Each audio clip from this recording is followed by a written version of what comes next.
ರೇವಣ್ಣ ಅವರು ಅಪ್ರಿಷಿಯೇಟ್ ಮಾಡ್ದಂಗೆ ನಮ್ಮ ಮಾಜಿ ಪ್ರಧಾನಿಗಳು ಸಹ ಮುಖ್ಯಮಂತ್ರಿಗಳ ಒಂದು ಒಳ್ಳೆಯ ಅಭಿಪ್ರಾಯವನ್ನು ಹೇಳ್ತಾರೆ ಅಂತ ನೋಡ್ತಿದ್ದೆ. ಯಾವತ್ತೂ ಟಿ ವಿಲಿ ಬರಲೇ ಇಲ್ಲ. ರೇವಣ್ಣವರೆಲ್ಲೋ ಪಾಪ ನಮ್ಮ ಸಮಾಜದವರು ಒಬ್ರು ಆಗವ್ರೆ, ಭಾಳ ಖುಷಿ, ಒಳ್ಳೇದಾಗಲಿ, ಒಳ್ಳೆ ಕೆಲಸ ಮಾಡಲಿ ಈ ಒಂದು ಅವಧಿನಲ್ಲಿ ಅಂತ ಹೇಳಿದರು.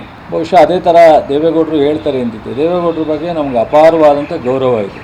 ನಾನು ಪ್ರತಿಭಟನೆ ಮಾಡ್ತೀನಿ ವಿಧಾನಸೌಧ ಮುಂದೆ ಅಂತ ಹೇಳಿದ್ದಾರೆ. ಅದು ಯಾಕೋ ನೀಟ್ ಎಕ್ಸಾಮ್ನಲ್ಲಿ ಇಡೀ ರಾಷ್ಟ್ರದ ಮಕ್ಕಳೆಲ್ಲ ಅನ್ಯಾಯ ಆಯಿತು, ಎಷ್ಟೋ ಜನ ಆತ್ಮಹತ್ಯೆ ಮಾಡ್ಕೊಂಡ್ರು, ಒಂದು ದಿವಸನೂ ಮಾತಾಡಲೇ ಇಲ್ಲ ದೇವೇಗೌಡರು. ಅವ್ರೇನು ರಾಜ್ಯಕ್ಕೆ ಸೀಮಿತವಾದ ನಾಯಕರಲ್ಲ, ಈ ರಾಷ್ಟ್ರದ ನಾಯಕರು, ಮಾಜಿ ಪ್ರಧಾನಿಗಳು. ಇವತ್ತು ದೇವೇಗೌಡರು ಸಾಹೇಬರು ಡಿ ಕೆ ಶಿವಕುಮಾರ್ ವಿರುದ್ಧ ಪ್ರತಿಭಟನೆ ಮಾಡಕ್ಕೆ ನಿಂತಿದ್ದಾರೆ.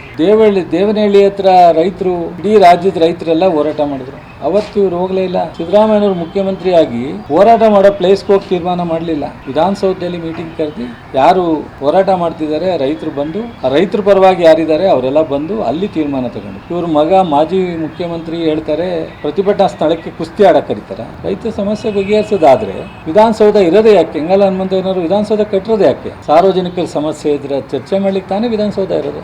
ಈ ರಾಷ್ಟ್ರದಲ್ಲಿ ಎಲ್ಲೂ ಪ್ರತಿಭಟನಾ ಸ್ಥಳಕ್ಕೆ ಯಾವ ಮುಖ್ಯಮಂತ್ರಿ ಪ್ರಧಾನಮಂತ್ರಿ ಹೋಗುವಂಥ ಪರಿಪಾಠ ಎಲ್ಲಿವರೆಗೂ ನಡೆದಿಲ್ಲ.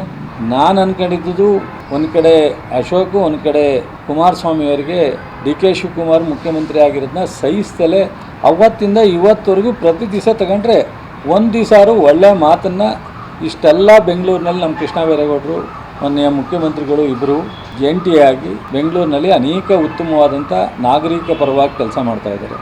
ಒಬ್ಬ ಉಪಮುಖ್ಯಮಂತ್ರಿ ಆಗಿದ್ದವರು, ರೆವಿನ್ಯೂ ಮಿನಿಸ್ಟರ್ ಆಗಿದ್ದವರು, ನಿಮ್ಮ ಯತ್ನಾಳ್ ಹೇಳಿದರು ಯಡಿಯೂರಪ್ಪನವ್ರು ಪೇಮೆಂಟ್ ಮುಖ್ಯಮಂತ್ರಿ ಅಂತ, ನಿಮ್ಮದೇ ಪಕ್ಷದವರು. ಅದೇ ಚಾಲ ನಿಮಗೆ? ನೀವೆಲ್ಲ ದುಡ್ಡು ಕೊಟ್ಟು ಉಪಮುಖ್ಯಮಂತ್ರಿ ಆಗಿದ್ರಾ? ಮಂತ್ರಿ ಆಗ್ತಾರೆ ಅಂತ ಅನ್ನೋದು ಕಾಂಗ್ರೆಸ್ ಸಂಸ್ಕಾರ ಅಲ್ಲ, ಕಾಂಗ್ರೆಸ್ ಸಂಸ್ಕೃತಿ ಅಲ್ಲ. BJಪಿಲಿ ಏನಾರು ಇರ್ಬೋದು.